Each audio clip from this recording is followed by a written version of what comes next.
In example number 2, f of x is equal to 3x squared over 2x plus 1. Same procedure, gamitin natin yung inverse function. The y is equal to 3x squared over 2x plus 1.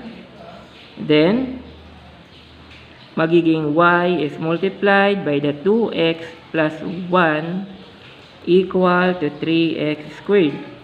Then, 2xy plus y is equal to 3x squared. Now, equate natin to sa 0. 2xy plus y is equal, negative 3x squared. Now, kung mapapansin ninyo, bakit inequate natin into 0? Kung mapapansin ninyo, yung 2xy plus y is equal to 3x squared. Dun sa una nating example, inilipat natin yung kasama ni x papunta doon.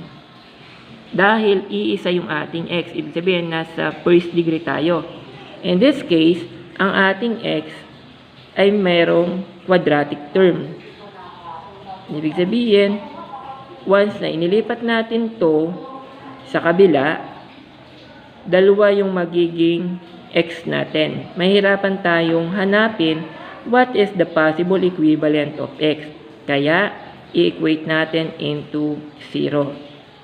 Then, ilagay natin into standard form para mas mabilis nyong maunawaan. The standard form is 3x squared minus 2xy plus y. So, kung ito ay minus, ito gagawin din natin itong negative dahil ito ay positive. Positive kung i-equate natin into 0 or ita-transpose natin to sa kabila.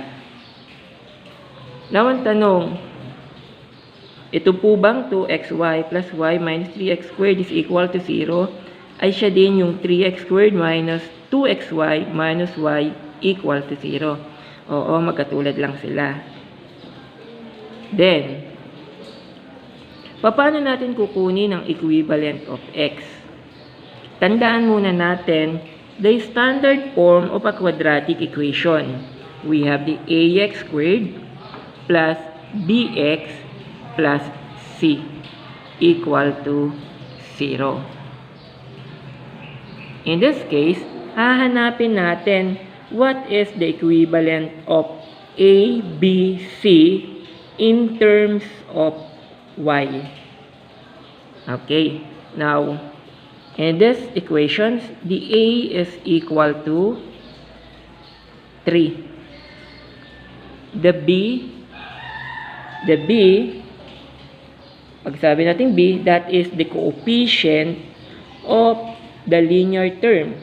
That is a negative 2y. Negative 2y.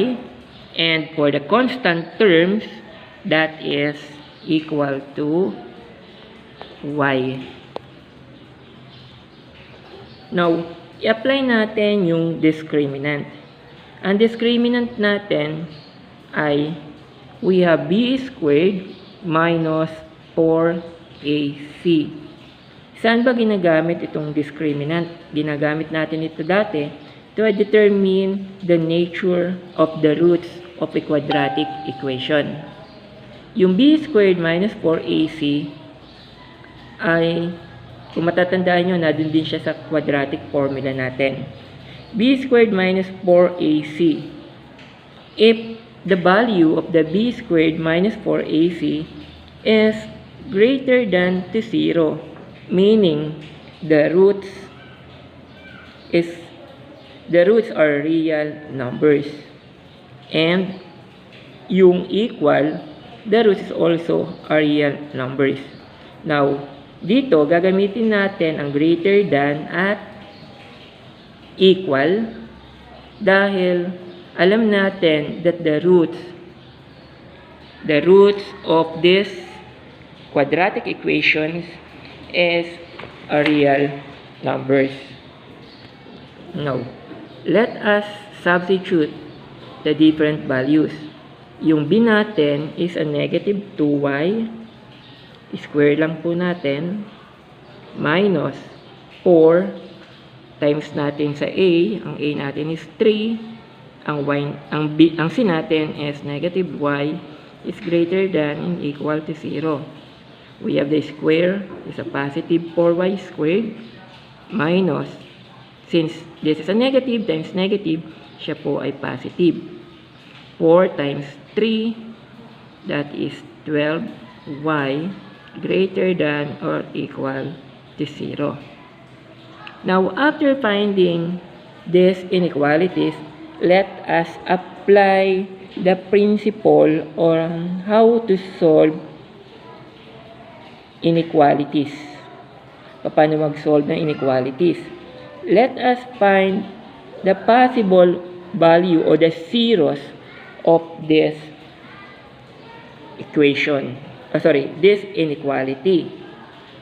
We have 4y as the greatest common monomial factor. 4y squared divided by 4y is y plus 3 greater than or equal to 0. Meaning, the possible value of y in the first factor, the 4y is equal to 0, the y should be greater than or equal to 0, and the y is greater than or equal to negative 3. Now, gamit tayo ng table. I-test natin. In a number line,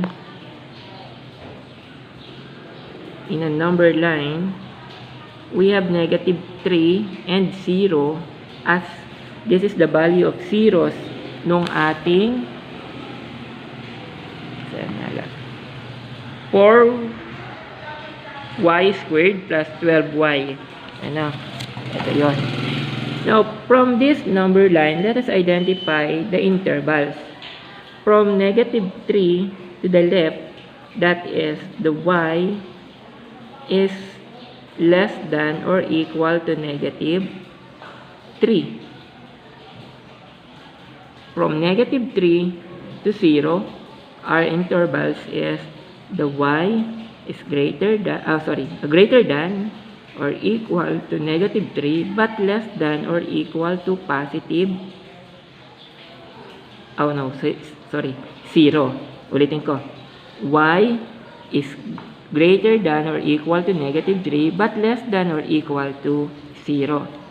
And the last interval is 0 to the right, meaning the y is greater than or equal to 0. Now, gawa tayo the test value. What are the numbers less than to negative 3? We use a negative 4. A number between negative 3 and 0, let us use negative 1. And a number greater than 0 is 1. Our expression from this inequalities, 4y at saka y plus 3. 4y saka y plus 3, and the operations between the two is a multiplication, kaya 4y y plus 3.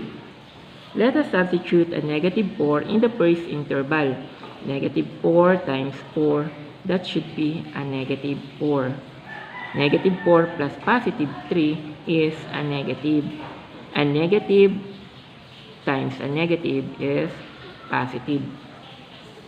Next, plus 1, negative times positive y is, negative times a positive 4 is a negative. Negative 1 plus 3 is a positive. The product of that is negative. And then, we use positive 1. This is a positive. Plus 3 is a positive. The product is positive. From our inequalities, what number is greater than or equal to 0? That is a positive numbers, and the y less than or less than or equal to negative 3, get a positive, and y is greater than or equal to 0 is get a positive, meaning our range is a set of y is an element of real numbers such that y is less than or equal to negative 3 or y is greater than or equal to 0. This is our range using the discriminant.